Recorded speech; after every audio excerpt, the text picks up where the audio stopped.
Nga komuniteti musliman i Shqipërisë, i uroj gjithë besimtarëve musliman një Ramazan të begatë dhe të pranuar, duke shpresuar nga Zoti i Lartë Madhërisht që të na pranojë gjithë veprat e mira. Qëllimi i agjërimit është të arrihet devotshmëria. Nuk ka më të mirë se sa gjuha dhe zemra kur ato janë të mbushura me devotshmëri, dhe nuk ka më të këqija se gjuha dhe zemra kur ato qëndrojnë larg devotshmërisë. Muaji i Ramazanit është muaj i adhurimeve.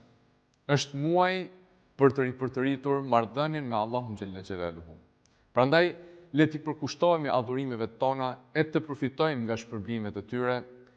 Le t'i përkushtohemi marrëdhënies me Allahun xhella xhelaluhu dhe të fitojmë nga mëshira dhe falja e tij në këtë muaj të begatë, duke dalë nga ky muaj me gjunahe të falura.